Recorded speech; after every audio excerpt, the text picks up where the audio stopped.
Una de las mejores series animadas de DC fue The Batman del 2004, con una intro épica y una canción que reúne la esencia de un Batman totalmente alejado al del 92, con esos toques de los 2000 que trataba de dar la historia de un Batman también gótico, desde otra perspectiva, pero sin dejar de lado la modernidad, la oscuridad y sobre todo una distinción en el diseño de personajes, con un Batman más joven y un universo que crecía desde sus inicios. Realmente los 2000 fueron un momento espectacular para DC en la animación, años plagados de series que empapaban la infancia de muchos de nosotros, pero también con la impronta de darnos series animadas de superhéroes con mucho trabajo desde lo visual y una profundidad que quizás, cuando se combinaba con el ámbito animado y el género de superhéroes, no era tan habitual. DC pasaba por un momento espectacular con la Justice League Unlimited, los Teen Titans y con la que vamos a hablar hoy, The Batman del 2004, con un equipo creativo fascinante, con otra visión y además un Glenn Murakami, quien se encargó de muchas series exitosas de DC, que aportaba una visión fantástica para esta serie.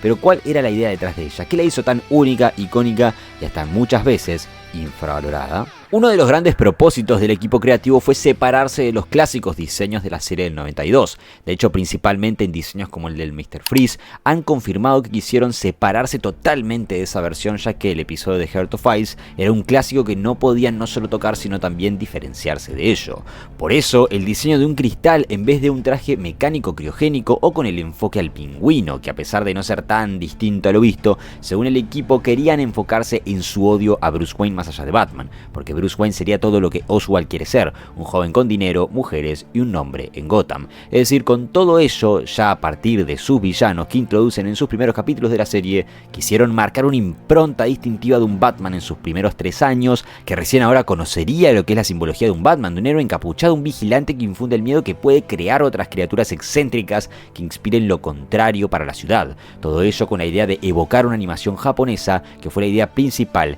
del equipo creativo. Directores de producción y editores quisieron darle a este Batman más tecnología, era más joven, en cierta forma más moderno, entonces algunas de sus acciones serían desde la torpeza por la impulsividad, de dejarse llevar por el heroísmo que representa para la ciudad. Uno de sus grandes fuertes entonces era la tecnología, podemos ver el diseño de su baticueva con una computadora enorme, muchos recursos desde la química y hasta el batimóvil de este Batman que parece más un Ferrari que el clásico que hemos visto en el 92. Y creo que desde la superficie, con esta mirada más moderna de los golpes, la animación tan detallada de anime y sus gadgets, es lo que lo caracteriza a este Batman, de uno mucho más experimentado. De hecho, hasta el lado de Bruce Wayne que se analiza en la serie es la de un hombre que quizás no está consumido por el traje, sino de un papel como Batman que apenas está empezando a dominar, pero al mismo tiempo quiere seguir con su vida como empresario multimillonario, aunque quizás algunas veces no puede estabilizar sus responsabilidades con la vida de Batman por ser simplemente un joven inexperto con el traje. Pero no, en esta versión no tenemos un Bruce Wayne consumido, deprimido por sus traumas, sino un joven entusiasmado con su dualismo, cómodo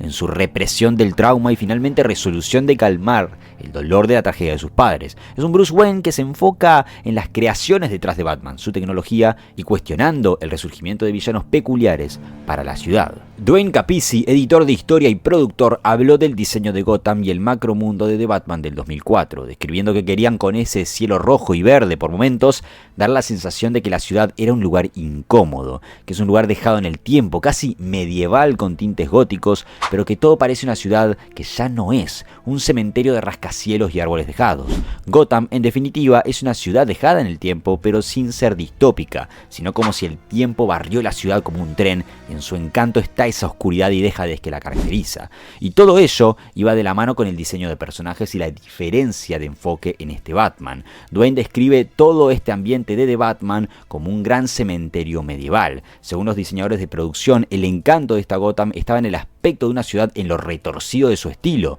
como lugar con historia pero dejado, inspirándose en una Praga con arquitectura bizantina, pero combinarlo con el lado más dejado de Chicago, creando una amalgama de una ciudad gótica del viejo mundo. En su momento el presidente de DC era Paul Levitz, que como la editorial estaba teniendo grandes éxitos en la animación, querían tomar todas buenas decisiones para esa época. Una de las grandes series animadas de ese momento era la Liga de la Justicia Ilimitada, que también contaba con la presencia de Batman. Entonces se decidió no utilizar dentro de esa serie a muchos de los grandes villanos de Batman para no opacar la misma serie. Todo tranquilamente organizado para su gran propósito y uno muy difícil, que era estar a la altura de la gran serie animada de Batman del 92. Una de las grandes decisiones que tuvieron que tomar con la serie era lo que podían usar y lo que no. Paul Levitz fue presidente de DC desde el 2002 hasta el 2009. También una de las grandes etapas de DC fue en el cine, con Christopher Nolan al mando de Batman y recién resurgiendo con la saga del Caballero Oscuro. Entonces también se decidió que la serie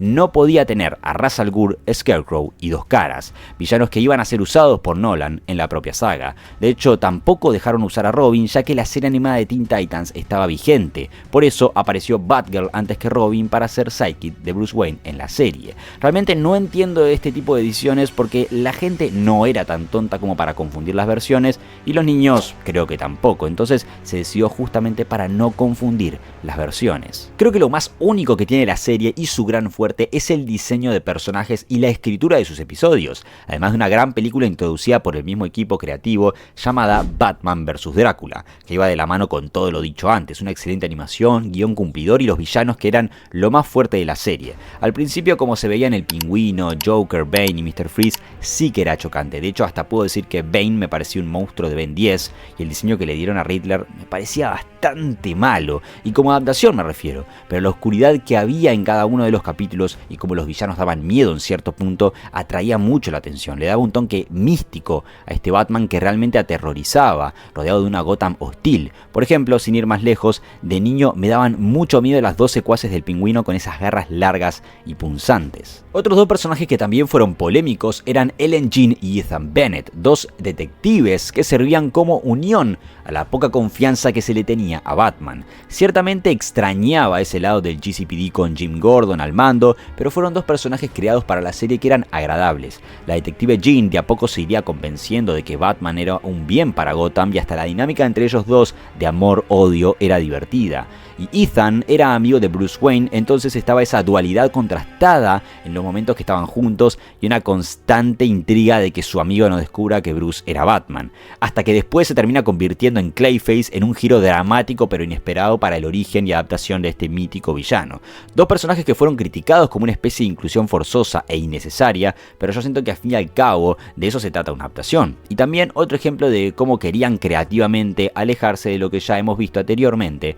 en la animación de Batman. Para mí, de lo mejor de The Batman, sin pensarlo un segundo, es el Joker y Hugo Strange, dos enormes antagonistas de la serie. Hugo Strange fue una adaptación perfecta del villano, que estudiaba justamente a estos villanos de Batman y hasta los ponía a prueba, luchando contra el héroe, denotando su horrible forma de pensar y estudiar la mente humana y perversa de estos villanos. También poniéndolo a él como un antagonista ciertamente interesante en su inmoral forma, de poner a prueba a los sádicos y psicópatas que pueden ser algunos de los internados en Arkham, pero una forma excelente de poner en manifiesto lo que hace interesante a Hugo Strange, un villano que se obsesiona por la mente de los trastornados y una justamente de sus obsesiones es Batman. Joker también es la cereza del postre, quizás aparece en demasiados capítulos y eso lo vuelve un poco monótono, pero su diseño radicalmente distinto a lo que estamos acostumbrados en cómics o lo que hemos visto en la animación con esa imagen bien clásica de villano que se asemeja al cómic. Acá dieron un giro de 360 grados con un pelo largo, dientes grandes y un vestuario de payaso, pero que hacía más ruido su forma excéntrica de vestir,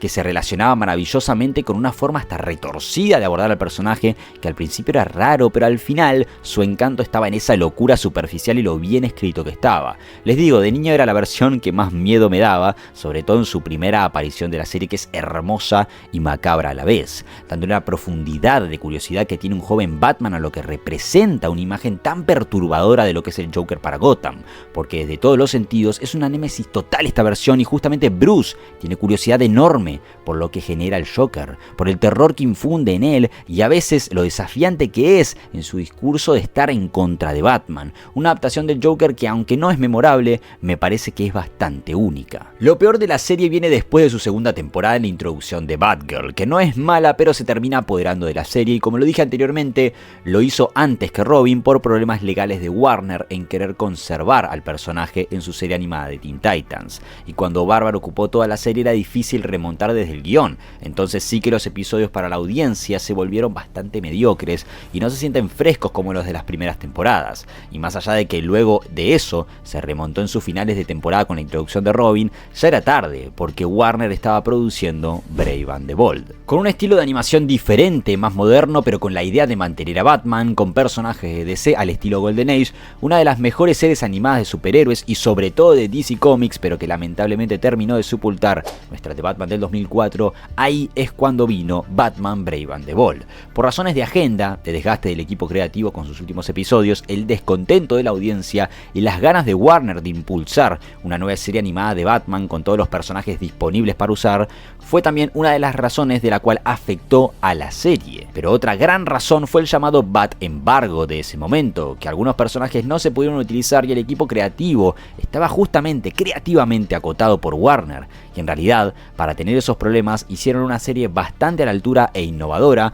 pero a la larga se iba a notar. ¿Qué es lo que pasó con The Batman? Resumidamente, el tiempo, cuestiones legales, prioridades de producción y el desgaste de un equipo que hizo lo mejor para brindar una serie animada de Batman distinta a lo que teníamos. Al fin y al cabo, yo creo que The Batman del 2004 cumplió con sus expectativas, una serie súper arriesgada para el momento, donde ya había grandes productos animados y además con su personaje estrella, quien era la principal razón de muchos de los éxitos animados de ese entonces para DC Comics. Algunos episodios no son del todo memorables, pero al fin y al cabo, lo que constantemente decían editores de guión y diseñadores de animación era que querían dar algo nuevo, fresco y distinto, desde la superficialidad y desde lo técnico. La serie al principio nos introdujo muy bien al Batman que vamos a ver y en el mundo en el que los animadores nos querían profundizar. Yo creería que es una cita obligada para cualquier fanático de Batman, porque hay un trabajo muy valorable, un equipo creativo que se arriesgó y nos llevó en un viaje que ahora me empapa de nostalgia. Un Batman rodeado de villanos con diseños retorcidos y excéntricos, pero también que por momentos se dio el lujo de tener a personajes de DC como Superman o Linterna Verde.